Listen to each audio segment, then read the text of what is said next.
যারা আমরা আল্লাহর কিতাবুল্লাহর অনুসারী, যারা আমরা রাসূলুল্লাহর উম্মত, কিতাবুল্লাহর অনুসারী, রাসূলুল্লাহর উম্মতদেরকে আবার সেই রাসূলুল্লাহর আদর্শ কিতাবুল্লাহর অনুসরণের মাধ্যমে সমস্ত তন্ত্রমন্ত্রের কবর রচনার মধ্য দিয়ে নতুন বিশ্ব ব্যবস্থা গড়ে তুলতে হবে, নতুন বিশ্ব ব্যবস্থার জাগরণ ঘটাতে হবে।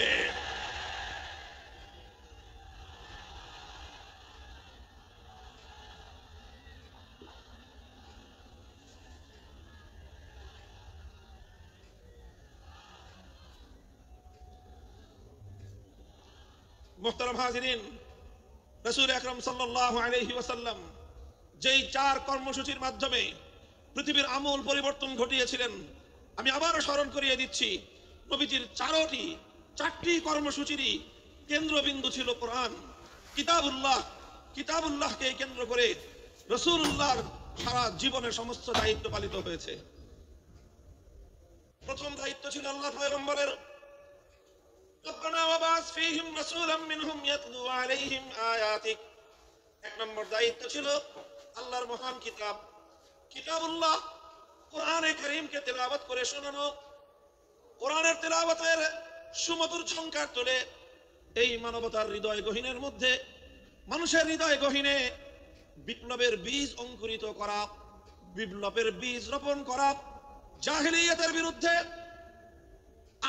আলোর বিচ্ছুরণ ঘটানোর জন্য, অন্ধকারের কুহেলিকা ভেদ করে আলোর বিচ্ছুরণ ঘটানোর জন্য মুহাম্মদুর রাসূলুল্লাহ সাল্লাল্লাহু আলাইহি ওয়াসাল্লাম সর্বপ্রথম যেই কর্মসূচি আল্লাহর পক্ষ থেকে প্রাপ্ত হলেন, সেই কর্মসূচির নাম হলো তেলাওয়াতে কিতাবুল্লাহ তথা আল্লাহর কোরআনে পাকের তেলাওয়াতের মূর্ছনার মাধ্যমে, কোরআনে পাকের তেলাওয়াতের ঝংকারের মাধ্যমে সমস্ত জাহেলিয়াত এবং অন্ধকারের ভীত শুদ্ধ প্রকম্পন তৈরি করা। প্রথম দায়িত্ব ছিল তেলাওয়াতে কিতাবুল্লাহ, আল্লাহর কোরআনের তেলাওয়াত, কোরআনের রিসাইটিং, কোরআনের রিডিং পড়া, কোরআন পড়া, কোরআনের পাঠ। এক কথায় বলতে গেলে তেলাওয়াতু কিতাবিল্লাহ। আমাদেরকে খুব ভালো করে বুঝতে হবে বিষয়টা, যে কোরআনে পাকের তেলাওয়াত এটা একটা স্বয়ং সম্পন্ন কর্মসূচি। বিপ্লবের, আল্লাহ নবীর এই মহান পরিবর্তন, এই ইনকিলাব, এই বিপ্লবের মূল এবং সর্বপ্রথম বুনিয়াদী কর্মসূচি ছিল আল্লাহর কোরআনের তেলাওয়াত, কোরআনে পাকের তেলাওয়াত। এটি একটি, আবারও বলছি, স্বয়ং সম্পন্ন কর্মসূচি। স্বয়ং সম্পন্ন কর্মসূচির অর্থ হলো যে কোরআনের তেলাওয়াত করাটাই একটা লক্ষ্য বস্তু। এমনকি একজন মানুষ যদি কোরআনের অর্থ নাও বুঝে, কোরআনের অর্থ যদি সে নাও বুঝে, তবুও কোরআনে পাকের তেলাওয়াত এর যে গুরুত্ব, এর যে তাৎপর্য বিন্দু পরিমাণ ক্ষুণ্ণ হয় না। কোরআনের তেলাওয়াত এটাই আল্লাহ রাসূল সাল্লাল্লাহু আলাইহি ওয়াসাল্লামের একটি পূর্ণাঙ্গ কর্মসূচি ছিল। পৃথিবীতে একমাত্র কিতাব, একমাত্র গ্রন্থ যার রিসাইটিং এবং যার তেলাওয়াত এটি একটি বড় ধরনের প্রভাব তৈরি করতে পারে। পৃথিবীর অন্য কোনো গ্রন্থ, অন্য কোনো কিতাবের অর্থ না বুঝে পাঠ করা, অর্থ না বুঝে সেটি পড়া, এর কোনো প্রভাব নাই।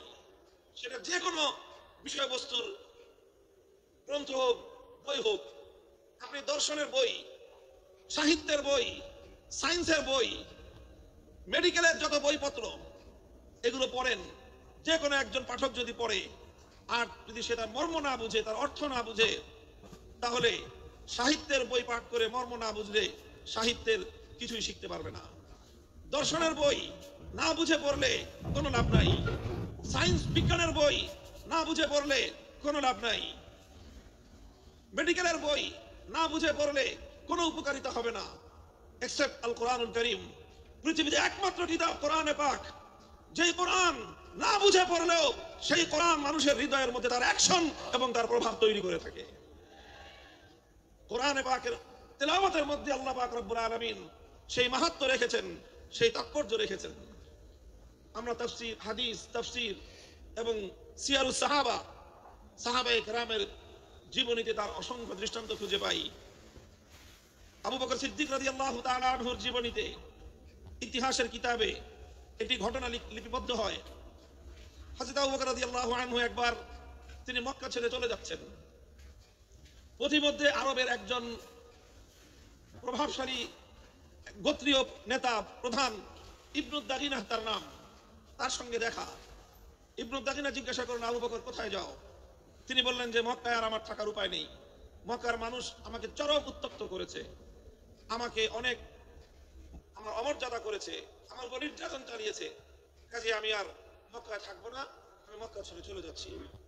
ইবনু দাগিনা বলল যে আবু বকর, তোমার মতো মানুষ যদি মক্কা থেকে চলে যায়, তোমার মতো সোনার মানুষ, তোমার মতো নরম এবং মানুষের কল্যাণকামী মানুষ, পরোপকারী একজন মানুষ যদি মক্কা থেকে চলে যায়, তাহলে মক্কার জন্য এটা একটা কলঙ্কের জনক অধ্যায় হবে।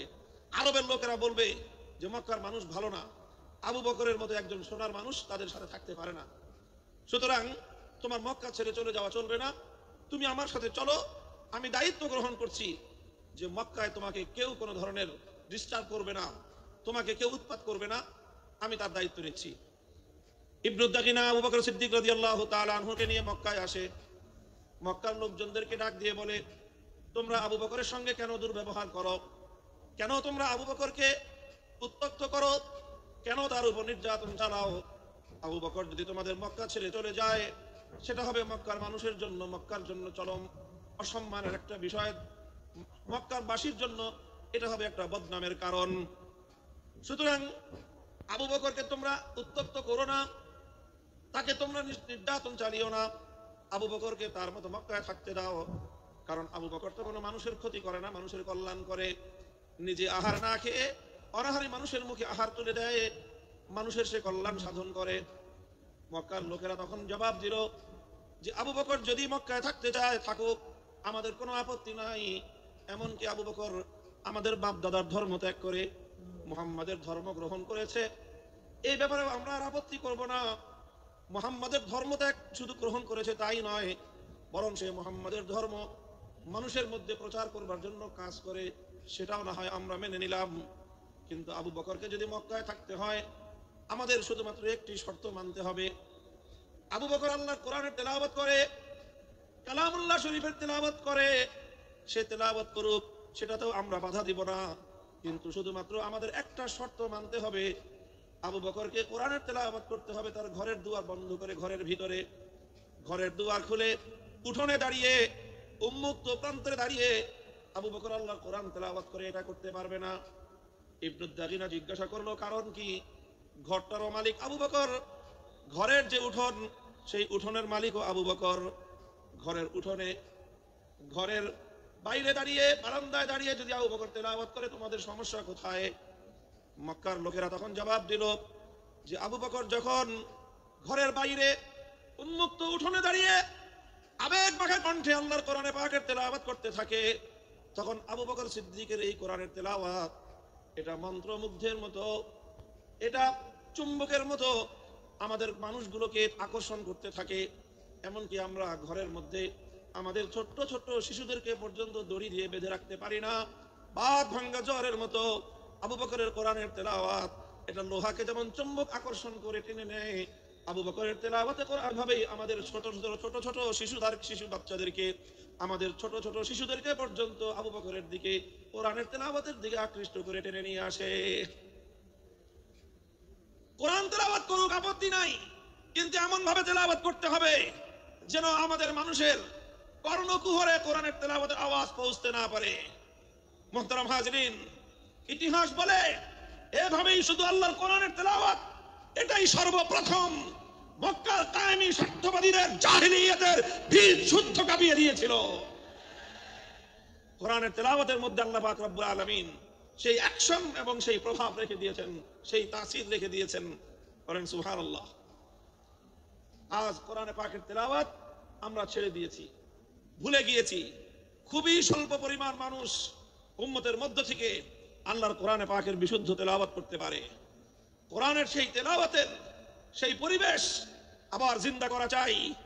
যারা ইসলামী সমাজ গঠন করতে চায়, যারা জাহিলিয়াতকে দূর করে অন্ধকারকে তিরোহিত করে আলোক বর্তিকা প্রজ্বলিত করতে চাই, দিকে দিকে মানুষের কানে কানে প্রতিটি ঘরে ঘরে আল্লাহর কোরআনের তেলাওয়াতের সুরের মূর্ছনায় এই জাহিলিয়াতের কবর রচনা করবার বিপ্লব শুরু করতে হবে।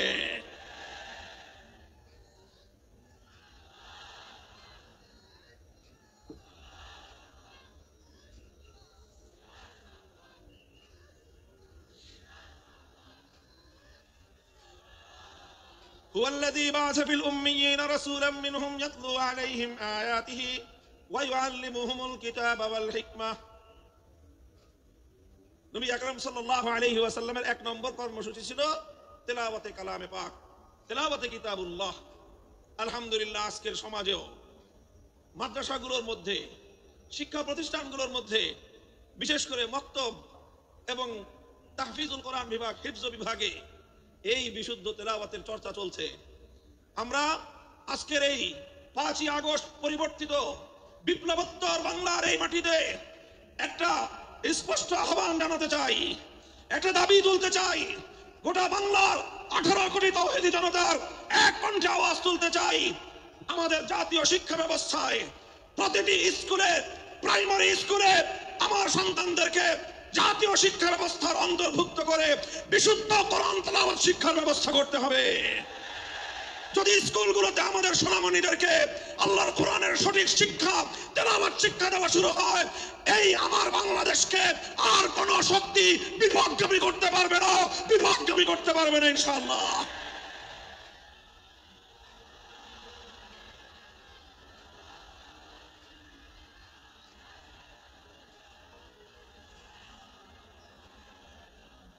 এদেশের মুসলমানদের ট্যাক্সের পয়সা দিয়ে, রাষ্ট্রীয় অর্থে আমাদের সন্তানদের শিক্ষা ব্যবস্থা পরিচালিত হয়। সেই শিক্ষা ডারউইনের মতবাদ শেখানো হবে। সেই শিক্ষা ব্যবস্থায় সেখানে নানা ধরনের গাঁজাখুরি গল্প শেখানো হবে। সেখানে বিবর্তনবাদের মতো চরম বিতর্কিত, অগ্রহণযোগ্য মতবাদ শিক্ষা দেওয়ার নামে সভ্য যুগে অসভ্যতা এবং বর্বরতার শিক্ষা দেওয়া হবে। ট্রান্সজেন্ডারের মতো চরম বিতর্কিত শিক্ষা দেওয়া হবে। সেখানে বৈষম্যের মতো এই সকল শিক্ষা দীক্ষার মাধ্যমে একটি অসভ্য পাশ্চাত্যের উলঙ্গ, অর্থ উলঙ্গ সমাজ তৈরি করার যে অপচেষ্টা, নতুন বাংলাদেশ সেটা বরদাস্ত করবে না, সেটা বরদাস্ত করা যাবে না।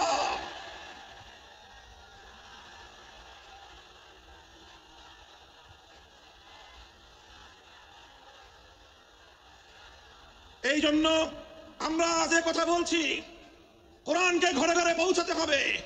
প্রতিটি শিশুর হৃদয়ে আল্লাহর কোরআনের আলো জ্বালতে হবে। আমাদের জাতীয় শিক্ষা ব্যবস্থায় প্রতিটি প্রাইমারি স্কুলে একজন কোরআনের শিক্ষক নিয়োগ দিয়ে বিশুদ্ধ তেলাওয়াতের এই আওয়াজ আজ বাংলাদেশে গণদাবিতে পরিণত করতে হবে। নিজেদের অধিকার যদি স্বাভাবিকভাবে আদায় না হয়, যে কোনো মূল্যে আগামী ভবিষ্যৎ প্রজন্মের ঈমান এবং আকীদা রক্ষার জন্য আদায় করে নিতে হবে, আদায় করে নিতে হবে।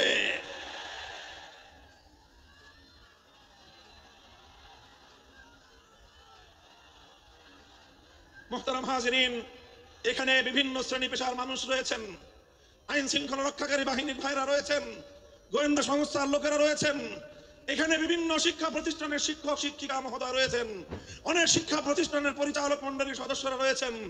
আপনারা সকলেই বিবেচনা করে দেখুন যে এত কিছু শিক্ষা দেওয়া হয়, এতগুলো সাবজেক্ট পড়ানো হয়, এত শিক্ষক শিক্ষিকা জাতীয় শিক্ষা ব্যবস্থা শিক্ষাঙ্গনগুলোতে রাষ্ট্রীয়ভাবে প্রতিপালিত হয়, তাদের সকলের আয়োজন হয়, অথচ কোটি কোটি কচি কাঁচা শিক্ষার্থীদের জন্য জাতীয় শিক্ষা ব্যবস্থায় আল্লাহর কোরআনের বিশুদ্ধ তেলাওয়াতটুকু শিক্ষা দেওয়া হলো না।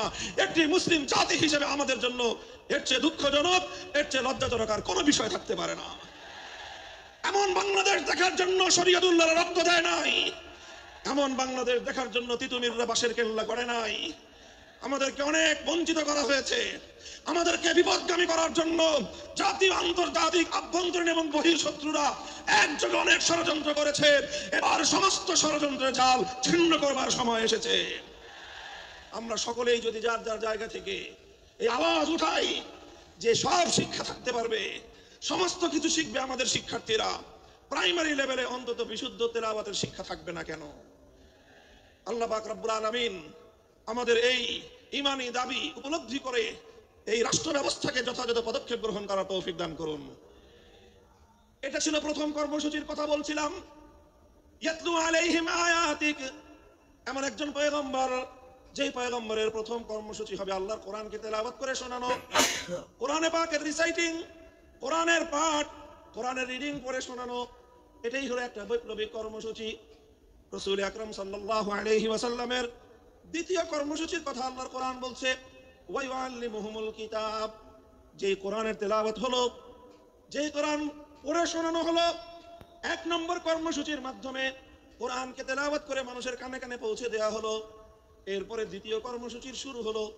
দ্বিতীয় কর্মসূচিটা হলো ওই আল্লিমুহুমুল কিতাব, যে কোরআনকে তুমি তেলাওয়াত করেছো, ওগো আমার নবী, এবার এই জাতিকে তুমি কোরআনে পাকের মর্ম বোঝাও, কোরআনের অর্থ বোঝাও, কোরআনের উদ্দেশ্য বোঝাও, কোরআনের ব্যাখ্যা বোঝাও।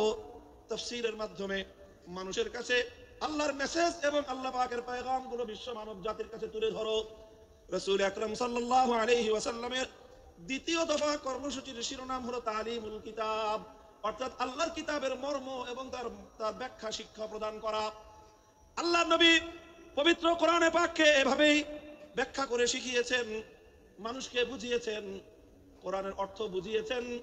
কোরআনের এক একটা শব্দ শব্দ করে আল্লাহর নবী এই উম্মতের সামনে তার মর্ম ব্যাখ্যা করেছেন। আল্লাহর নবী কোরআনে পাককে বোঝাতে গিয়ে যেই কথাগুলো বলেছেন, কিয়ামত পর্যন্ত আল্লাহর নবীর সেই কথাগুলোই হাদিসে রাসূল হিসেবে উম্মতে মুহাম্মাদিয়ার কাছে সংরক্ষিত এক মহান মূল্যবান আমানত। তিনি কোরআন শিক্ষা দিয়েছেন, কোরআনের মর্ম বুঝিয়েছেন, কোরআনের ব্যাখ্যা বুঝিয়েছেন।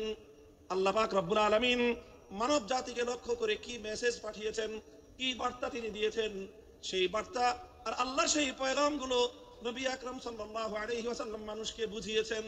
এটা হলো আল্লাহর নবীর 2 নম্বর কর্মসূচি। 1 নম্বর কর্মসূচির শিরোনাম হলো তেলাওয়াতে কিতাব। সবাই বলেন 1 নম্বর কর্মসূচি হলো তেলাওয়াতে কিতাব। বলেন 1 নম্বর কর্মসূচি কি?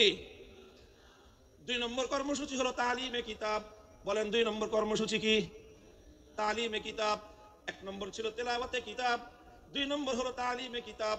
তেলাওয়াতে কিতাবের অর্থ হলো শুধু কোরআন পড়া, বুঝুক বা না বুঝুক কোনো সমস্যা নাই, বুঝে পড়লেও সওয়াব হবে, না বুঝে পড়লেও সওয়াব হবে, বুঝে পড়লেও হৃদয়ে প্রভাব তৈরি করবে, না বুঝে পড়লেও হৃদয়ে প্রভাব তৈরি করবে। আল্লাহর কোরআন একমাত্র গ্রন্থ যার প্রতিটি অক্ষরের মধ্যে আল্লাহ পাক রব্বুল আলামিন এক অসাধারণ এবং এক অসম্ভব রকম শক্তি দিয়ে আল্লাহ প্রতিটি অক্ষরকে নাজিল করেছেন। 2 নম্বর তেলাওয়াত, 2 নম্বর কর্মসূচি হলো তালিমে কিতাব। 1 নম্বর কর্মসূচির মাধ্যমে যেই কোরআনকে তেলাওয়াত করা হলো, 2 নম্বর কর্মসূচির মাধ্যমে এবার সেই কোরআনের মর্ম এবং তার ব্যাখ্যা শিক্ষা দেওয়া হবে। আল্লাহ রাসূল সাল্লাল্লাহু আলাইহি ওয়াসাল্লাম উম্মতকে 23 বছরে একটা একটা অক্ষর করে তার মর্ম শিক্ষা দিয়েছেন। সাহাবায়ে কেরাম আল্লাহর নবীর কাছ থেকে কোরআনের মর্মগুলো শিখেছেন শুধুমাত্র আরবি ভাষার মাধ্যমে। আরবের সাহাবীরা আল্লাহর কোরআনকে যথাযথ বুঝতে পারেন নাই, আরবি ভাষার মাধ্যমে অনেক জায়গায় তারা উল্টো বুঝেছেন। আল্লাহর উদ্দেশ্য তারা উদ্ধার করতে পারেননি, আল্লাহর মর্ম তারা উপলব্ধি করতে পারেননি। বরং আল্লাহর কোরআনের অর্থ বুঝতে গিয়ে সাহাবায়ে কেরামকে, আরবের মানুষকে প্রতিটি পদে পদে আল্লাহর পয়গম্বর মুহাম্মদুর রাসূলুল্লাহ সাল্লাল্লাহু আলাইহি ওয়াসাল্লামের দ্বারস্থ হতে হয়েছে। আর আল্লাহর নবী প্রতিটি আয়াতকে উম্মতের সামনে এভাবে ব্যাখ্যা করে করে বুঝিয়ে দিয়েছেন। বুঝা গেল কথা?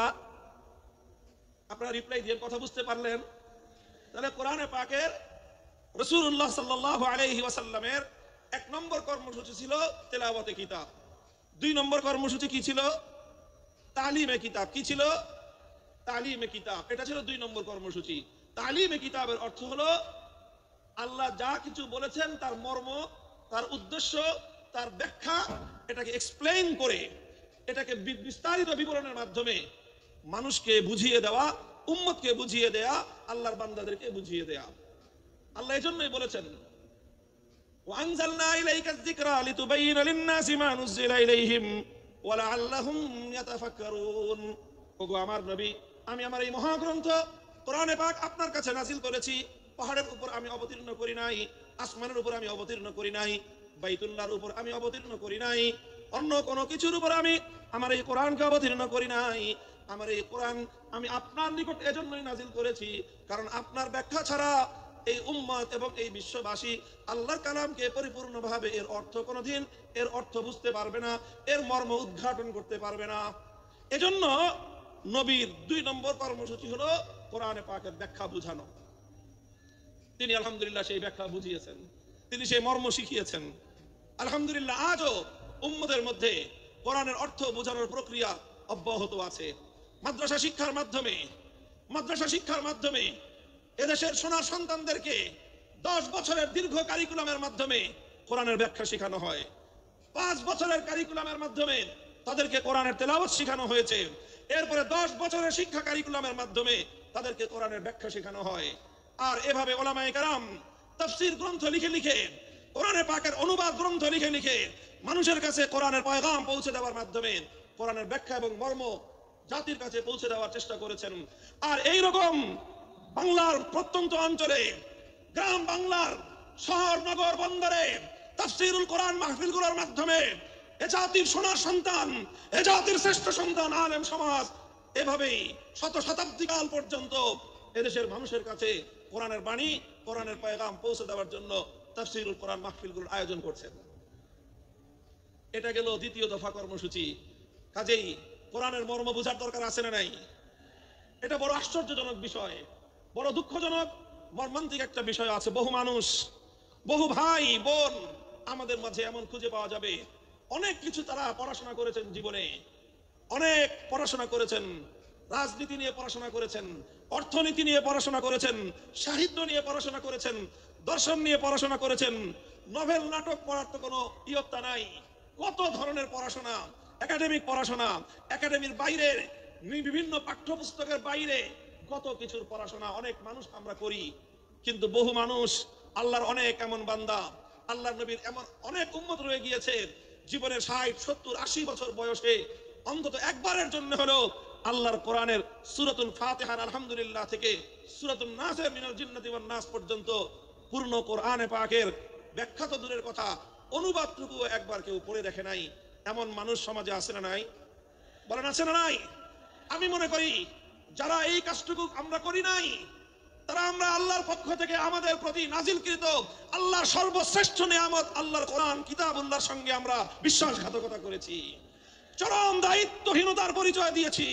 শপথ নিন, যারা অন্তত এই কাজটা করেননি, জীবনের অবশিষ্ট সময় হলেও ধাপে ধাপে প্রতিদিন 1 পৃষ্ঠা 2 পৃষ্ঠা, 1 রুকু 2 রুকু করে, 1 সূরা 2 সূরা করে, অল্প অল্প করে হলেও পূর্ণ কোরআনে পাকের ব্যাখ্যা না পড়তে পারেন, অন্তত গ্রহণযোগ্য নির্ভরযোগ্য কোন ব্যক্তির আলেমের লিখিত কোরআনের অনুবাদ অন্তত একবার পড়বো। আমরা পড়বো তো সবাই ইনশাআল্লাহ? কারা কারা পড়বেন বলেন তো? আল্লাহ পাক কবুল করেন।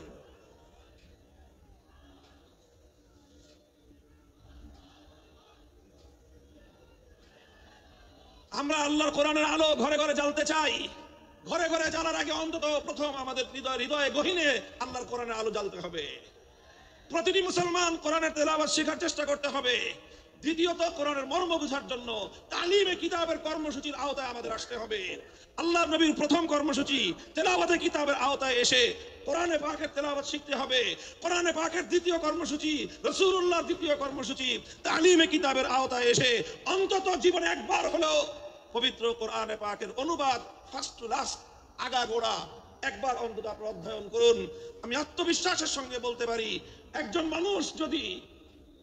মানুষ যদি মনোযোগ সহকারে পূর্ণ কোরআনে পাক একবার অনুবাদ পাঠ করে, কোরআন তার হৃদয়ের গহীনে এমন প্রভাব তৈরি করতে পারবে, পৃথিবীতে আর কোনো কিছু তার হৃদয়ে এত গহীন প্রভাব তৈরি করতে পারবে না ইনশাআল্লাহ। এটা গেল দ্বিতীয় দফা কর্মসূচি।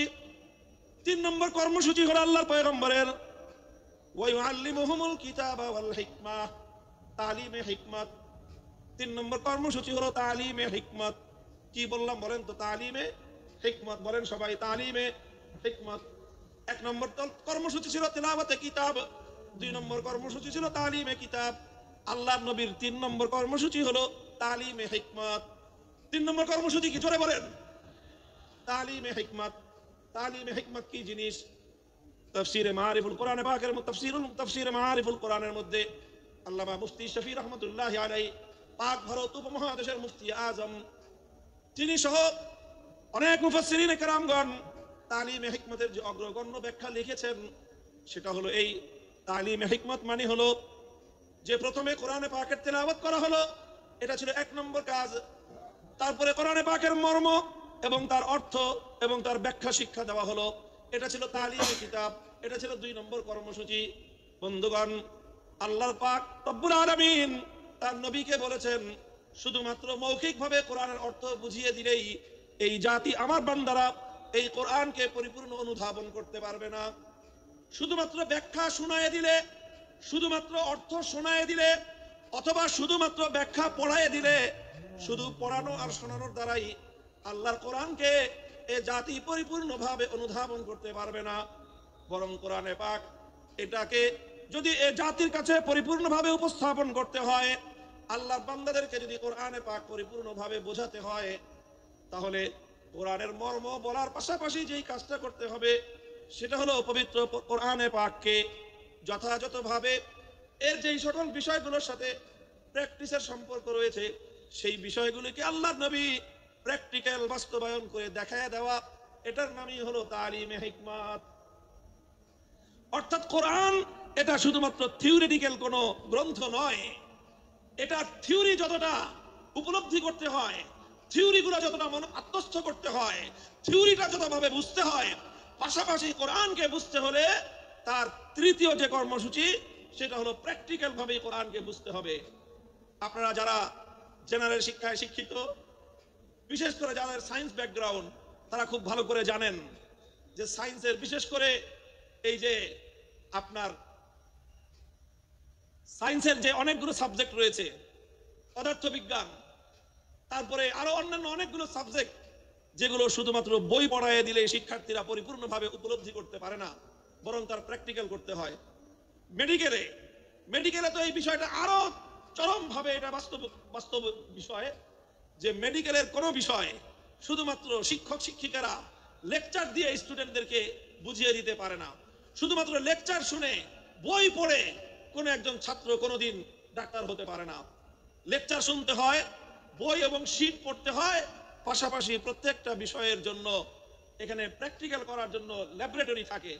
এই যে এখানে আদ্দিনে মেডিকেল কলেজে যান, আমি দেখেছি এটা পরিদর্শন করে, এখানে চমৎকার সব ল্যাবগুলো রয়েছে।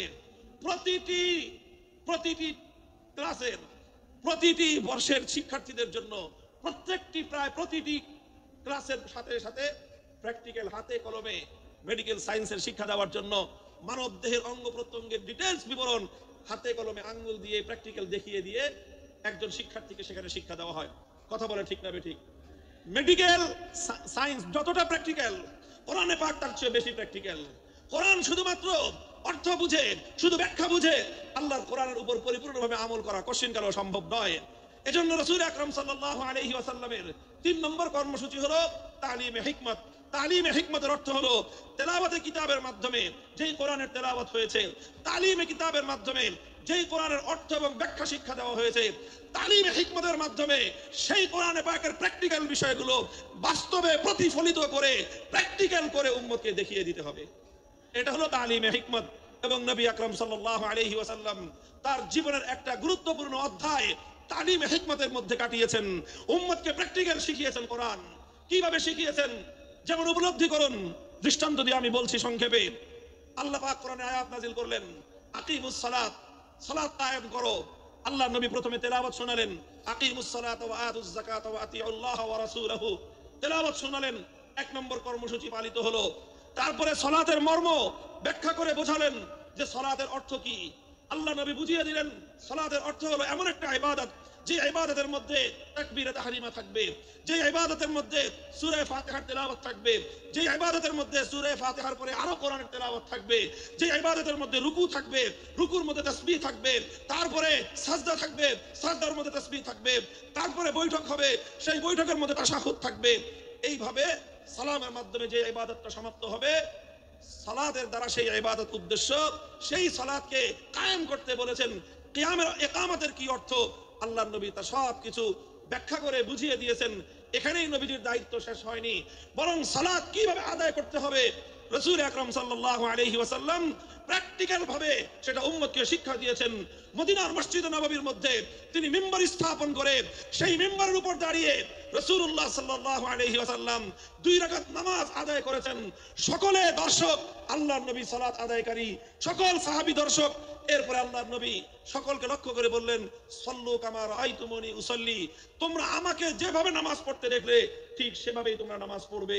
শুধু আমার কথা শুনে নামাজ পড়বে না, আমার হাদিস পড়ে শুধু নামাজ পড়বে না, বরং আমার নামাজ দেখে দেখে তোমরা নামাজ শিখবে। প্র্যাকটিক্যালি নামাজ শিক্ষা দিয়েছেন। এই যে নামাজের যে প্র্যাকটিক্যাল শিক্ষা দিলেন, এটার নামই হলো তালিমে হিকমত। এটা শুধু নামাজের ক্ষেত্রেই নয়, জীবনের প্রতিটি ক্ষেত্রে প্রত্যেকটি কর্মকাণ্ড একজন মুমিনের প্রতিটি কর্মকাণ্ডের প্র্যাকটিক্যাল নমুনা আল্লাহর নবীর জীবন থেকে গ্রহণ করতে হয়। নবীর জীবনে প্রতিটি কাজের যেই প্র্যাকটিক্যাল নমুনা আছে, সেই প্র্যাকটিক্যাল নমুনাটাই হলো তালিমে হিকমত, সেটাই হলো কোরআনে পাকের প্র্যাকটিক্যাল। আল্লাহর নবীর উপর কোরআনে আয়াত নাযিল হলো, আস-সারিকু ওয়াস-সারিকাতু ফাকতাউ আইদিয়াহুমা জাযাআম বিমা কাসাবা নাকালাম মিনাল্লাহ ওয়াল্লাহু আজিজুন হাকীম। আয়াত নাযিল হলো, নবীজি তেলাওয়াত করে শোনালেন, এক নম্বর দায়িত্ব পালন হলো। তারপরে চুরি, চোর নারী হোক পুরুষ হোক, সেই চোরের সংজ্ঞা শিখালেন যে মানুষ কখন চোর সাব্যস্ত হয়, কতটুকু সম্পদ কিভাবে চুরি করলে এটা কোরআনে পাকের ভাষায় চুরি বলে সাব্যস্ত হবে। তারপরে সেই চুরির অপরাধ সাব্যস্ত হতে হলে কি লাগবে, আল্লাহর নবী সেটাকে ব্যাখ্যা করে বোঝালেন। ব্যাখ্যা করে শুধু মৌখিকভাবে বুঝিয়ে দিয়েই আল্লাহর নবীর দায়িত্ব ক্ষান্ত হয়নি, বরং যখন জমিনের মধ্যে চুরির অপরাধ যখন সংগঠিত, সেই অপরাধ সংগঠিত হওয়ার পর আল্লাহর কিতাবের ব্যাখ্যা অনুযায়ী, আল্লাহর কোরআনের নির্দেশ অনুযায়ী তিনি প্র্যাকটিক্যাল ভাবে চুরির শাস্তি প্রয়োগ করে দুনিয়াবাসীকে দেখিয়ে দিয়েছেন যে এই আয়াতের প্র্যাকটিক্যাল কিভাবে করতে হয়। আল্লাহ বলেছেন, চোর যদি চুরি করে ধরা পড়ে, নারী হোক বা পুরুষ হোক, যদি সংরক্ষিত স্থান থেকে কোনো মানুষ অন্যের অন্তত 10 দিরহাম মূল্যমানের কোনো সম্পত্তি সংরক্ষিত স্থান থেকে যদি চুরি করে, আর সেই চুরির অপরাধ যদি যথাযথ নির্ভরযোগ্য সাক্ষীর মাধ্যমে আদালতের সামনে প্রমাণিত হয়ে যায়, ফাকতাউ আইদিয়াহুমা, নির্দেশ হলো আল্লাহর, তখন সেই চোর নারী বা পুরুষের হাত কেটে দাও। আল্লাহর নবী শুধুমাত্র কোরআনের এই আয়াতের তেলাওয়াত করে দায়িত্ব ক্ষান্ত করেননি, শুধু এই আয়াতের মর্ম বুঝিয়ে দায়িত্ব ক্ষান্ত করেননি, বরং যখন এই অপরাধ সংগঠিত হয়েছে, আল্লাহ নবী দ্বিধাহীন চিত্তে তিনি এই আয়াত প্রয়োগ করে দুনিয়াবাসীকে দেখিয়ে দিয়েছেন কিভাবে আল্লাহর আইন আল্লাহর জমিনে বাস্তবায়ন করতে হয়। বুখারী শরীফের হাদিসের কিতাবের মধ্যে বর্ণিত হয়, আল্লাহ নবী যখন মক্কা বিজয় করলেন, মক্কা বিজয়ের পর একটা চুরির ঘটনা ঘটলো মক্কা নগরীতে। চুরির ঘটনায় অপরাধী বলে চিহ্নিত হলো একজন সম্ভ্রান্ত মানুষ, একজন নারী মানুষ, মহিলা মানুষ, সে চুরি করে ধরা পড়েছে। নাম হলো তার ফাতেমা, গোত্র হলো তার বনু মখজুম, ফাতেমা মখজুমিয়া বলা হয়। বনু মখজুম হলো আরবের কুরাইশ বংশের মধ্যেও অত্যন্ত সম্ভ্রান্ত একটা পরিবার, যেই পরিবার থেকে স্বয়ং আল্লাহর নবীর দাদির জন্ম হয়েছিল, নবীর রক্তের সঙ্গে সংশ্লিষ্ট, নবীজির পরিবারের সদস্য, নবীর দাদির পরিবারের সদস্য ফাতেমা মখজুমিয়া চুরি করে ধরা পড়লো। বুখারীর হাদিস, ফাফাজিয়া কওমুহা ইলা উসামাতা, কুরাইশের লোকজন তারা শঙ্কিত হয়ে গেল যে এখন তো মক্কায় আল্লাহর কোরআনের বিধান বাস্তবায়িত হয়েছে, খেলাফতের শাসন কায়েম হয়েছে, এখানে আল্লাহর নবী বিচার করে মেয়েটার হাত কেটে দিবেন। যদি মেয়েটার হাত কাটা যায়, একটা মেয়ের হাত কাটা যাবে, পুরা বংশের নাক কাটা যাবে। কাজেই তারা সকলেই বিষয়টা নিয়ে বিচলিত হয়ে পড়লো, কিভাবে এই মেয়ের উপর হাত কাটার শাস্তিকে প্রতিরোধ করা যায়। এজন্য তারা তদবির শুরু করলো। তদবিরের জন্য একজন উপযুক্ত ব্যক্তি, আল্লাহর নবীর অত্যন্ত কাছের, নবীর অত্যন্ত প্রিয় একজন ঘনিষ্ঠ সাহাবী উসামা ইবনে যায়েদ, আল্লাহর নবীর পালক পুত্রের সূত্রে তিনি নবীজির নাতি। সেই উসামা, যাকে বলা হতো হিব্বু রাসূলিল্লাহি সাল্লাল্লাহু আলাইহি ওয়াসাল্লাম, অর্থই হলো আল্লাহর রাসূলের প্রিয় পাত্র, নবীজির প্রিয়তম, এটাই ছিল তার উপাধি। সেই কুরাইশ বংশের লোকজন, বনু মখজুম গোত্রের লোকজন উসামাকে এসে ধরলো, যাও মুহাম্মদ সাল্লাল্লাহু আলাইহি ওয়াসাল্লাম সম্পর্কে তোমার দাদা লাগে, তুমি তোমার দাদাকে গিয়ে বলো এই মেয়েটার জন্য হাত না কাটা হয়, কারণ এই মেয়েটা ওনার নিজের বংশের লোক, এই মেয়েটার যদি হাত কাটা যায় পুরা কুরাইশ বংশের সম্মান ধুলোয় মিশে যাবে, স্বয়ং আল্লাহর নবী তার নিজেরও প্রেস্টিজের হ্যাম্পার হবে, কাজেই হাতটা যেন না কাটা হয়। উসামা ইবনে যায়েদ মুহাম্মদ সাল্লাল্লাহু আলাইহি ওয়াসাল্লামের কাছে গেলেন, তিনি গিয়ে সুপারিশ করলেন যে এমন একটা ঘটনা ঘটেছে, বিচার আসতেছে আপনার কাছে, এই মেয়েটার যদি হাত কাটেন তাহলে কিন্তু আপনার নিজের অসম্মান হবে, আপনার বংশের মান মর্যাদা ধুলোয় মিশে যাবে। বুখারীর হাদিস, আল্লাহর কসম খেয়ে বলতেছি, আল্লাহর নবীর সম্মুখে উসামা ইবনে যায়েদ এই তদবির এবং এই সুপারিশ করতে দেরি, আল্লাহর নবী গর্জন দিয়ে উঠলেন, উসামা আতাশফাউ ফি হাদ্দিন মিন হুদুদিল্লাহ, আল্লাহর কোরআনের বিধান আমি প্র্যাকটিক্যাল বাস্তবায়ন করব, তুমি তদবির নিয়ে এসে আমার সেই প্র্যাকটিক্যাল বাস্তবায়নের ক্ষেত্রে অন্তরায় হওয়ার চেষ্টা করো, খবরদার ভবিষ্যতে যেন তোমাকে আর এই ধরনের কর্মকাণ্ডে দ্বিতীয়বার না দেখা যায়। উসামা ভয়ে সংকুচিত হয়ে গেলেন, নবীর সামনে থেকে সরে গেলেন। আল্লাহ নবী বুঝতে পেরেন বিষয়টা শুধু উসামা একা নয়, সে একজন অল্প বয়স্ক যুবক মানুষ, বালক মানুষ, সে না বুঝে আমার কাছে বলেছে। তাকে যারা প্রেরণ করেছে গোটা এই মক্কার আমার গোষ্ঠী কুরাইশ বংশের লোকেরা, তাদের মধ্যে শতাব্দীকাল সহস্রাব্দীকাল ধরে যেই জাহেলিয়াত আর যেই কুসংস্কার গড়ে উঠেছে, সেই কুসংস্কারকে এই উসামার মাধ্যমে তারা বাস্তবায়ন করার চেষ্টা করেছিল। সুতরাং শুধু উসামাকে ধমক দিলেই চলবে না, গোটা মক্কাবাসীকে সংশোধন করতে হবে। ফালাম্মা কানাল আশিয়্যু, হাদিসের ভাষ্য, বিকাল বেলায় আল্লাহর নবী বাইতুল্লাহ শরীফের সামনে দাঁড়িয়ে, পবিত্র কাবার চত্বরে দাঁড়িয়ে জাতির উদ্দেশ্যে নবীজি ভাষণ দিলেন। মক্কা বিজয়ী মহাবীর আখেরি নবী বিশ্ব নবী মুহাম্মদুর রাসূলুল্লাহ সাল্লাল্লাহু আলাইহি ওয়াসাল্লাম, মক্কা রাষ্ট্রের রাষ্ট্রনায়ক, তিনি জাতির উদ্দেশ্যে ভাষণ দিচ্ছেন। পৃথিবীর অনেক নেতা, অনেক প্রধানমন্ত্রী, অনেক রাষ্ট্রনায়ক, অনেক বিশ্ব নেতা বিশ্ব মানব জাতির উদ্দেশ্যে ভাষণ দিয়েছে, আর আল্লাহর নবীও একজন লিডার হিসেবে, একটি জাতির কর্ণধার হিসেবে জাতির উদ্দেশ্যে তিনি ভাষণ দিচ্ছেন। কম্পেয়ার করা দরকার, নবীর ভাষণ থেকে বিশ্ব নেতাদের, জাতীয় নেতাদের শিক্ষা গ্রহণ করা উচিত। আল্লাহ নবী বললেন, লক্ষ্য করে শুনুন, বাইতুল্লাহকে সামনে রেখে পবিত্র কাবা শরীফের চত্বরে নবীজি লক্ষ্য করে বললেন, ইন্নামা হালাকা মান কানা ক্বাবলাকুম ইযা সারাকা ফীহিমুদ দাঈফ আকামু আলাইহিল হাদ ওয়া ইযা সারাকা ফীহিমুশ শরীফ তারাকুহু। হে আমার জাতি, শুনে রাখো, পৃথিবী থেকে অনেক সম্প্রদায়, অনেক জাতি, অনেক কওমকে আল্লাহ পাক রব্বুল আলামিন ধ্বংস করে দিয়েছেন। তাদের ধ্বংসের পিছনে একটা বড় কারণ ছিল, একটা অপরাধে তাদেরকে আল্লাহ ধ্বংস করে দিয়েছেন। সেই অপরাধটা ছিল ইযা সারাকা ফীহিমুজ যায়ীফ আকামু আলাইহিল হাদ ওয়া ইযা সারাকা ফীহিমুশ শরীফ তারাকুহু। যখন তাদের সম্প্রদায়ের মধ্যে কোন সম্ভ্রান্ত লোক, কোন প্রভাবশালী লোক, কোন ক্ষমতাবান লোক যখন অপরাধ করত, যখন কোন প্রভাবশালী লোক অপরাধ করত, কোন নেতা, কোন নেতার আপনজন, কোন মন্ত্রী, কোন মন্ত্রীর আত্মীয় স্বজন, কোন সরকারি দলের লোকজন, কোন টাকা পয়সাওয়ালা, কোন বড় লোক, কোন প্রভাবশালী ব্যক্তি, কোন সম্ভ্রান্ত ব্যক্তি যখন অপরাধ করত, তখন সেই সম্ভ্রান্ত ব্যক্তির উপর তারা আইনের শাসন প্রয়োগ না করে তারা বিষয়টাকে চেপে যেত, তার উপর আইন প্রয়োগ না করে, শাস্তি বিধান বাস্তবায়ন না করে তাদেরকে ছেড়ে দেওয়া হতো। ওয়াইদা সারাকা ফীহিমুদ দাঈফ, আর একই অপরাধ যখন দুর্বল মানুষ করত, খেটে খাওয়া মানুষ, মেহনতি মানুষ, রিকশাওয়ালা, শ্রমিক, কারাগারি চালক, নৌকার মাঝি, মজদুর, পথের টোকাই, এই শ্রেণীর দুর্বল মানুষ যখন অপরাধ করত, যেই অপরাধ করে মন্ত্রীর দুলাভাই ছাড়া পেয়েছে, যেই অপরাধ করার পরে এমপির শালার শাস্তি হয় নাই, যেই অপরাধ করার পরে শিল্পপতির বিচার হয় নাই, যেই অপরাধ করার কারণে রাজনৈতিক নেতার কোনো বিচার হয় নাই, একই অপরাধ দুর্বল, গরিব, অসহায় মানুষ করার পরে তার উপর আইনের শাসন 100 ভাগের জায়গায় 200 ভাগ বাস্তবায়ন করা হয়। আল্লাহ নবী বলেছেন, পৃথিবীতে ইসলাম এসেছে শুধুমাত্র ইবাদত, নামাজ, রোজা, হজ, যাকাতের বিধান বাস্তবায়নের জন্য নয়। ইসলাম দুনিয়াতে আগমন করেছে, আর আগমনের অন্যতম উদ্দেশ্য হলো সমস্ত বৈষম্য দূর করে, জুলুম আর বেইনসাফি দূর করে বিশ্ব সভ্যতায় ন্যায় এবং ইনসাফ কায়েম করা।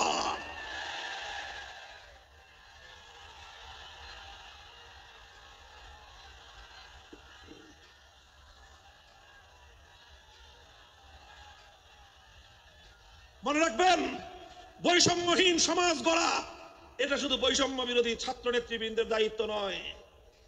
বৈষম্যহীন সমাজ গড়া এটা শুধুমাত্র বৈষম্য বিরোধী ছাত্র নেতৃবৃন্দের দায়িত্ব নয়। বৈষম্যহীন সমাজ গড়া সর্বপ্রথম আল কোরআনের সৈনিকদের দায়িত্ব। বৈষম্যহীন সমাজ গড়া সর্বপ্রথম আল্লাহ নবীর সত্যিকার উম্মতদের দায়িত্ব। ওঠো, দাঁড়াও, হাত মুষ্টিবদ্ধ করো, সমাজ থেকে সকল বৈষম্যের কবর রচনা করবার শপথ নাও।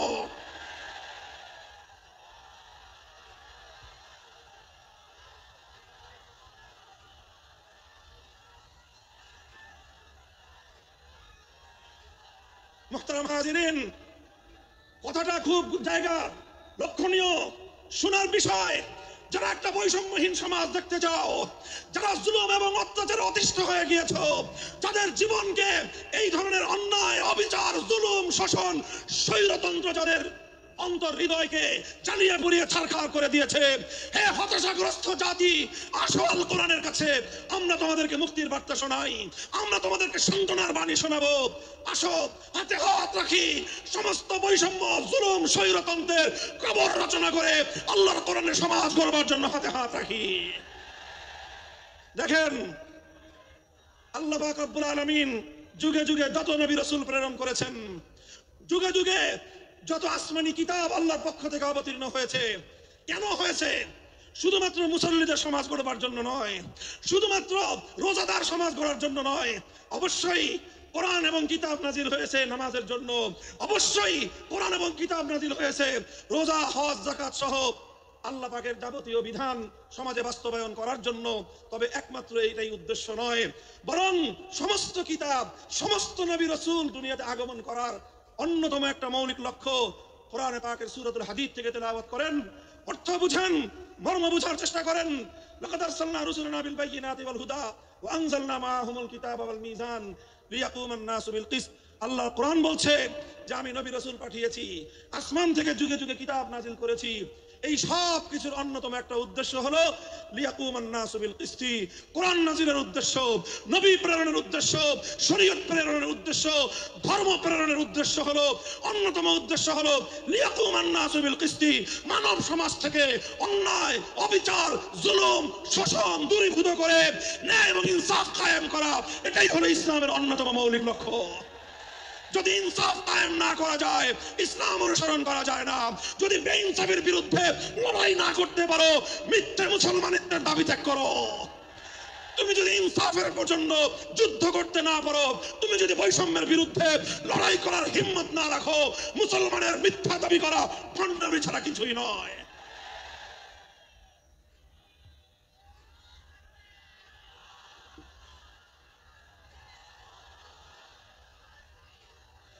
এই জন্য আমাদেরকে বুঝতে হবে, আমাদের জীবনের অন্যতম মিশন, যে জন্য আল্লাহ তার নবীদেরকে পাঠিয়েছেন, নবীদের জীবনের মিশন যা ছিল, নবীর উত্তরাধিকারী, নবীর অনুসারীদের জীবনের মিশনও সেটাই হবে। বলেন কথা ঠিক না বেঠিক? যে পথে গিয়েছে নবীদের জীবন, সে পথে যাবে আমাদের জীবন। যেটা ছিল নবীদের ভীষণ, সেটাই হবে আমাদের ভীষণ। যদি এটাই হয় সত্য কথা, এটাই যদি হয় শপথ, তবে বৈষম্যহীন সমাজ গড়বার জন্য যা করতে হয় তাই করা আমার আর তোমার জিম্মাদারি। যদি সেজন্য আমাদেরকে ঘাম ঝরাতে হয়, ঘাম ঝরানো আমাদের দায়িত্ব। আর যদি সেজন্য চোখের অস্ত্র দিতে হয়, চোখের অস্ত্র দেওয়া আমাদের দায়িত্ব। যদি সম্পদের কোরবানি করতে হয়, মাল সম্পদের কোরবানি করা, সেটাই আমাদের জীবনের দায়িত্ব এবং উদ্দেশ্য। আর সর্বোপরি যদি একটি বৈষম্যহীন সমাজ গড়বার জন্য শাহাদাতের রক্ত দিতে হয়, আবু সাঈদদের মতো বৈষম্যের বিরুদ্ধে বুক পেতে দিয়ে জীবন দেওয়ার জন্য শপথ নিতে হবে।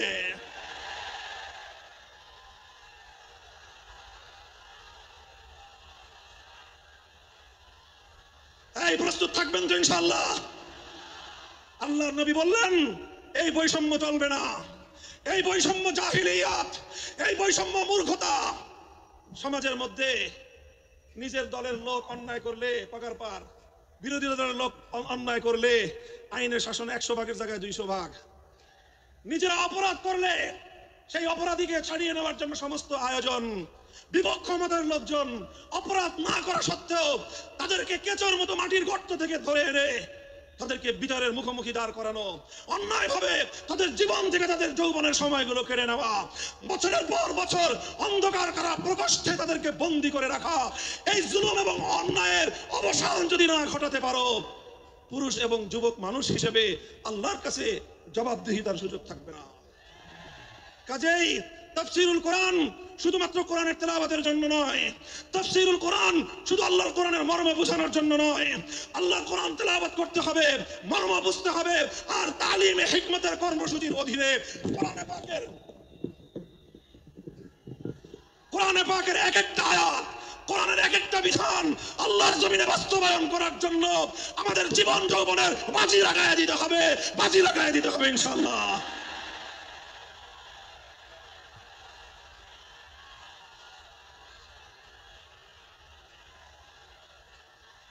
হযরত রাসূল আকরাম সাল্লাল্লাহু আলাইহি ওয়াসাল্লাম বলছিলাম, জাতির উদ্দেশ্যে প্রদত্ত মক্কা বিজয়ী মহাবীর আমিরুল মুমিনিন নবিয়ুল্লাহ খলিফাতুল্লাহ ফিল আরদ খলিফাতুল মুসলিমিন মুহাম্মদুর রাসূলুল্লাহ সাল্লাল্লাহু আলাইহি ওয়াসাল্লামের বক্তব্যের কথা। আল্লাহ নবী বললেন, বৈষম্যের কারণে আল্লাহ পাক রব্বুল আলামিন পৃথিবীর বহু জাতিকে ধ্বংস করে দিয়েছেন। সুতরাং শুনে রেখো, আমার দ্বারা বৈষম্য হবে না। শুধু আমার বংশের লোক দেখে, আমার গোত্রের লোক দেখে, আমার রক্তের আত্মীয়তার সূত্রের কারণে আমি অপরাধ প্রমাণিত হওয়ার পরেও তার উপর কোরআনের বিধান বাস্তবায়ন করব না, এটা আমার দ্বারা সম্ভব নয়। এরপরে আল্লাহর নবী যেই কথাটি বললেন, সেই কথা যদি আল্লাহর নবী হাদিসে না বলতেন, তাহলে সেই কথা উচ্চারণ করতে আমাদের জিহ্বা কেঁপে উঠতো, আমাদের বক্ষ প্রকম্পিত হতো।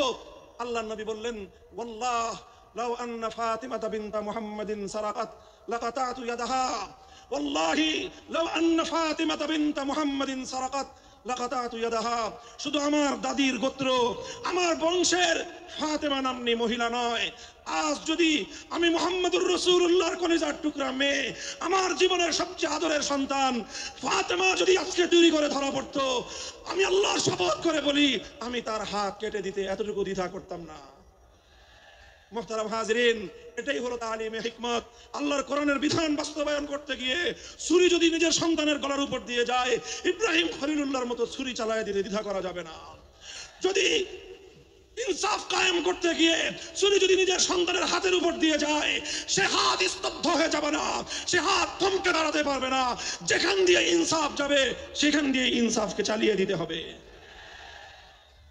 রাসূল আকরাম সাল্লাল্লাহু আলাইহি ওয়াসাল্লাম ঘোষণা করলেন, আল্লাহর আয়াত নাযিল হলো, ইয়া আইয়ুহাল্লাযীনা আমানুত্তাকুল্লাহ ওয়া যারু মা বাকিয়া মিনার রিবা ইন কুনতুম মুমিনিন। হে মুমিনগণ, সুদকে তোমরা পরিহার করো যদি ঈমানদার হয়ে থাকো। যদি ঈমানদার হয়ে থাকো, কি করো তোমরা? সুদকে পরিহার করো। কি করো?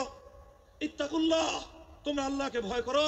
ওয়া যারু মা বাকিয়া মিনার রিবা, সুদের যা অবশিষ্ট আছে এই সব কিছু তোমরা পরিহার করো।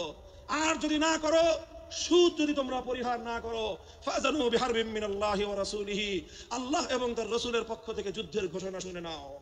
হে জাতি, হে মুসলিম সম্প্রদায়, আমরা তোমাদের কাছে পয়গাম পৌঁছে দিতে চাই, আল্লাহর উপর বিশ্বাসী জাতি, আল্লাহর নবীর উপর আস্থাশীল জাতি কোনোদিন সুদি কারবার করতে পারে না। সুদ ভিত্তিক অর্থ ব্যবস্থা দিয়ে তাদের সমাজ চলতে পারে না। আল্লাহর উপর বিশ্বাসীদের সমাজ যদি হয় সুদ ভিত্তিক, তার অর্থ হলো রাত দিন আল্লাহ এবং তার রাসূলের সঙ্গে তারা যুদ্ধে লিপ্ত। যেই মুসলিম জাতি আল্লাহর সাহায্য নিয়ে বিশ্বব্যাপী বিজয়ী হওয়ার স্বপ্ন দেখে, সে মুসলিম জাতি যদি স্বয়ং আল্লাহর সঙ্গে যুদ্ধে লিপ্ত থাকে, তাদের জীবনেও কল্যাণ এবং বিজয় আসার সম্ভাবনা নাই। এই জন্য মুসলিম জাতির উত্থানের জন্য মুসলমানদের বিজয়ের পূর্ব শর্ত হলো সুদ পরিহারের মাধ্যমে আল্লাহর সঙ্গে যুদ্ধ বন্ধ করতে হবে, আল্লাহর পক্ষ থেকে সাহায্য চাইতে হবে। কোরআনের আয়াত, সূরা বাকারার আয়াত, এই আয়াত নাজিল হওয়ার পরে আল্লাহর নবী শুধু তেলাওয়াত করে দায়িত্ব ক্ষান্ত করেন নাই, শুধু সুদের মর্ম বুঝিয়ে নিজের দায়িত্ব ক্ষান্ত করেন নাই। তৃতীয় দায়িত্ব তালিমে হিকমত, সুদকে সমাজ থেকে সমূলে উৎখাত করার উদ্যোগ নিয়েছেন। বলেন সুবহানাল্লাহ। শুধু আলোচনা করে বক্তৃতা দিয়ে নবীর দায়িত্ব শেষ হয় নাই, শুধুমাত্র তাফসীর করে দিয়ে নবীর দায়িত্ব ক্ষান্ত হয় নাই, বরং এক একটা বিধান, আল্লাহর এক একটা আয়াত কিভাবে সমাজে বাস্তবায়ন করা লাগে, করা যায়, নবীজি প্র্যাকটিক্যাল ভাবে তার উদ্যোগ গ্রহণ করেছেন। কিভাবে উদ্যোগ নিয়েছেন? সুদের বিরুদ্ধে কি উদ্যোগ নিয়েছিলেন? কিতাব উল্টান, হাদিসের কিতাব, বুখারী শরীফের হাদিস। নবীজি ঘোষণা দিলেন, আলা ইন্না রিবাল জাহিলিয়াতি মাওদুউন তাহতা কদামাইয়া। জাহিলিয়াতের যুগে যত সুদের কারবার চলতো, ইসলাম এবং আল কোরআনের সমাজ গড়বার পর সেই জাহিলি যুগের রীতি, সুদ ভিত্তিক অর্থ ব্যবস্থা মুসলিম সমাজে আর থাকতে পারে না। নবীজি বললেন, সুদের কবর রচনা করলাম আমি আমার পায়ের নিচে। আল্লাহ নবী আক্ষরিক অর্থে এই কথা বললেন, আমি আমার পায়ের নিচে সুদের কবর রচনা করলাম। এরপরে আল্লাহ নবী ঘোষণা দিলেন, অনেকে আছো তোমরা যারা আগে কুফরির জমানায় জাহিলিয়াতের যুগে সুদের উপর লগ্নি করেছো, সুদের উপর মানুষকে ঋণ দিয়েছো, সুদী মহাজন যারা সুদের ভিত্তিতে মানুষকে টাকা দিয়েছো, এইরকম কাজ কারবার যারা করতো, সেই যুগে তাদের মধ্যে একজন ছিলেন স্বয়ং আল্লাহর নবীর চাচা হযরত আব্বাস বিন আব্দুল মুত্তালিব রাদিয়াল্লাহু আনহু। মক্কার ঘরে ঘরে আব্বাস রাদিয়াল্লাহু আনহু মানুষের কাছে ঋণ টাকা দিতেন, টাকা পাওনা ছিল এবং সকল টাকা লগ্নি করা ছিল, বিনিয়োগ করা ছিল সুদের ভিত্তিতে। আল্লাহ নবী ঘোষণা করলেন, জাহেলি যুগের সমস্ত সুদ আমি আল্লাহ নবী মওকুফ ঘোষণা করলাম। সর্বপ্রথম যেই সুদ আমি মাফ ঘোষণা করলাম সেটা হলো আমার চাচা আব্বাসের সুদ। কাউকে আমার চাচার কাছ থেকে যারা ঋণ নিয়েছিল কেউ আর আমার চাচার সুদ দিতে হবে না, শুধুমাত্র মূল পুঁজিটা ফেরত দিবে। সুদ আজ থেকে কবর রচনা করা হলো। হে মুসলমান, যেই সুদের কবর রচনা করে সেই কবরের উপর ইসলামের বিজয়ের বুনিয়াদ কায়েম হয়েছিল, ইসলামের বিজয়ের কেতন উড়েছিল। অন্যায় বৈষম্যের কবর রচনা করে, সুদ ভিত্তিক অর্থ ব্যবস্থার কবর রচনা করে আজ মুসলমানেরা আবার সেই কবর খুঁড়ে সেখান থেকে জুলুম, অত্যাচার, সুদ ভিত্তিক অর্থ ব্যবস্থাকে কবরের পচা মাল, কবরের মরা পচা করা লাশ মুসলিম সমাজের মধ্যে আবার পুনর্বাসিত করেছে। এজন্যই আজ মুসলমানদের এই অধঃপতন। যদি মুক্তি চাও, যদি মুক্তি চাও, শুধুমাত্র ইবাদত দিয়ে মুক্তি আসবে না। ইবাদত যেমন করতে হবে, যেরকম নামাজ, রোজা, হজ, যাকাত, তাসবিহ, তাহলিল আদায় করতে হবে, ঠিক একই ভাবে সমাজ সংস্কার করার জন্য সমাজ থেকে জুলুম দূর করতে হবে, বৈষম্য দূর করতে হবে, বেইনসাফি দূর করতে হবে, সুদ ভিত্তিক অর্থ ব্যবস্থার বিরুদ্ধে জাতীয়ভাবে ঐক্য গড়ে তুলে সুদের বিরুদ্ধে যুদ্ধ ঘোষণা করতে হবে। রাজি আছেন তো ইনশাআল্লাহ? আল্লাহ পাক তৌফিক দান করেন। হাত নামান। 3 দফা কর্মসূচি গেল, তালিমে হিকমত সর্বশেষ আলোচনা ও সমাপ্তির দিকে। নবীজির 4 নম্বর কর্মসূচি হলো ওয়ায়ুআল্লিমুহুমুল কিতাবা ওয়াল হিকমাতা ওয়া ইউযাক্কিহিম। ইউযাক্কিহিম অর্থ হলো তাজকিয়া। তাজকিয়ার অনেক অর্থ। তাজকিয়া বলে শুধুমাত্র পীর মুরিদি বোঝানো হয়, তাজকিয়া বলে শুধুমাত্র তাসাউফ চর্চা বোঝানো হয়, তাজকিয়া বলে শুধুমাত্র কিছু ওজিফা আদায় করা বোঝানো হয়। তাজকিয়ার আসল সারমর্ম হলো, একটু লক্ষ্য করে বুঝেন, খুব গভীর এবং তাৎপর্যময় একটা কথা। তাজকিয়ার মূল অর্থ হলো, দেখেন কর্মসূচি ছিল কয়টা? 4টা। 1 নম্বর কর্মসূচি ছিল তেলাওয়াতে কিতাবুল্লাহ, আল্লাহর কিতাবের তেলাওয়াত। 2 নম্বর কর্মসূচি ছিল তালিমে কিতাব, কিতাবুল্লাহ, আল্লাহর কিতাবের মর্ম বোঝানো। 3 নম্বর কর্মসূচি ছিল তালিমে হিকমত, অর্থাৎ আল্লাহর কিতাবের প্রত্যেকটা বিধান, প্রত্যেকটা বিষয়কে প্র্যাকটিক্যাল আমলে পরিণত করা, কার্যে পরিণত করা। কথা ঠিক না বেঠিক? 3 নম্বর কর্মসূচি হলো শুধু আমলে পরিণত করাই দায়িত্ব শেষ নয়, বরং আমলে পরিণত করার পরেও আরো অগ্রসর হতে হবে। 4 নম্বর কর্মসূচি হলো আল্লাহর কোরআনকে নিজের আখলাক এবং নিজের চরিত্রে পরিণত করা, কোরআনকে চরিত্রে পরিণত করা, কোরআনের চরিত্র অর্জন করা। কোরআন যে আখলাকের কথা বলেছে, কোরআন যেই চরিত্রের কথা বলেছে, সেই কোরআনী চরিত্র যখন একজন মানুষ গঠন করতে পারে, এটাকেই বলা হয় তাজকিয়া। এটার নামই হলো তাসাউফ। মুহতারাম হাজিরিন, আল্লাহর নবী নিজের জীবনে 100% আল্লাহর কোরআনকে নিজের চরিত্রে পরিণত করতে পেরেছিলেন। এই জন্য যদি কেউ জিজ্ঞাসা করে আল্লাহর নবীর সিরাত কি, নবীর জীবনীটা কি, বলেন তো? সবচেয়ে সংক্ষিপ্ত অথচ সবচেয়ে পূর্ণাঙ্গ জবাব হলো, কি বললাম? সবচেয়ে সংক্ষিপ্ত অথচ সবচেয়ে পূর্ণাঙ্গ। নবীর জীবন সম্পর্কে সবচেয়ে সংক্ষিপ্ত এবং সবচেয়ে পূর্ণাঙ্গ বর্ণনা হলো কানা খুলুকুহু আল কোরআন, আমার নবীর চরিত্র ছিল কোরআন। কোরআন যা বলেছে নবীর চরিত্রে সেটা বাস্তবায়িত হয়েছে, নবীর আখলাকে সেটা বাস্তবায়িত হয়েছে। নবীজির কথাবার্তা, নবীজির উঠা বসা, নবীজির আচার ব্যবহার, নবীজির প্রত্যেকটা অ্যাক্টিভিটি, এমনকি চিন্তা চেতনা, সব যখন আল্লাহর কোরআন অনুযায়ী তৈরি হয় তখন সেটাকেই বলা হয় তাজকিয়া। আর এটাই হলো কোরআনকে কেন্দ্র করে 4র্থ কর্মসূচি। মুহতারাম হাজিরিন, আমি আমার আলোচনা এবার সমাপ্তির দিকে টেনে নিয়ে যাই। আসুন আমরা আল্লাহর কোরআনকে সেন্টারে রেখে একটা সমাজ বিনির্মাণের চেষ্টা করি। সেই সমাজ বিনির্মাণের জন্য প্রথম কাজ, ঘরে ঘরে কানে কানে কোরআনের তেলাওয়াতের আওয়াজ পৌঁছে দেই। 2 নম্বর, প্রতিটি মুসলমানের কাছে কোরআনের মর্ম বোঝানোর চেষ্টা পৌঁছে দেই। 3 নম্বর হলো কোরআনের প্রত্যেকটা বিধান সমাজে, ব্যক্তিগত জীবনে, পরিবার জীবনে, সমাজে, রাষ্ট্র জীবনে বাস্তবায়ন করার উদ্যোগ নেই। 4র্থ কর্মসূচি হলো আল্লাহর কোরআনকে নিজের আখলাক, নিজের চরিত্রে রূপান্তরিত করার জন্য সর্বাত্মক চেষ্টা চালাই। ইনশাআল্লাহ রাজি আছি তো? ইনশাআল্লাহ রাজি আছেন তো? আল্লাহর কোরআন শুধুমাত্র তেলাওয়াত নয়, শুধুমাত্র তাফসীর আর ব্যাখ্যা নয়, এই কোরআনকে বাস্তবে পরিণত করবার জন্য মুসলমানরা যদি উদ্যোগ গ্রহণ করে, আগামীর বিশ্ব হবে ইসলামের বিশ্ব, আগামীর বিশ্ব হবে আল কোরআনের বিশ্ব ইনশাআল্লাহ। বাংলাদেশ বাংলাদেশ বাংলাদেশ নিয়ে আমার আখেরি বার্তা এখন হলো বিপ্লবের জন্য বাংলাদেশ উর্বর হয়ে আছে। কথা বলেন ঠিক না বেঠিক? বৃষ্টির পানি পড়লে যেভাবে যেভাবে শীতকালের পরে বৃষ্টির পানি পড়ার সঙ্গে সঙ্গে ফসলের মাঠ যেমন চাষাবাদের জন্য উর্বর হয়ে যায়, আবু সাঈদ, মুগ্ধ, সিফাত হাসান, এভাবে আমাদের অসংখ্য অগণিত বীর শহীদদের রক্ত ভেজায় বাংলার মাটি এখন ইসলামী বিপ্লবের জন্য উর্বর হয়ে আছে, আল কোরআনের বিপ্লবের জন্য উর্বর হয়ে আছে। এই সমাজ, এই জমিন এখন বিপ্লবী চায়। সে বিপ্লব আব্রাহাম লিঙ্কনের আদর্শের বিপ্লব নয়, সে বিপ্লব কার্ল মার্কস, মাও সেতুং আর লেনিনদের বিপ্লব নয়। বাংলার মাটি আরেকটা বিপ্লব দেখতে চায়। সে বিপ্লব হবে আল কোরআনের বিপ্লব, সে বিপ্লব হবে ইসলামী সমাজ গঠনের বিপ্লব। সেই বিপ্লবের জন্য 2000 যুবক নয়, যদি 2 লক্ষ যুবকের তাজা বুকের শাহাদাতের রক্তের প্রয়োজন হয়, সে রক্ত দেওয়ার জন্য শহীদ ঈদগাহে কারা কারা জমায়েত হবে, কারা কারা জমায়েত হবে।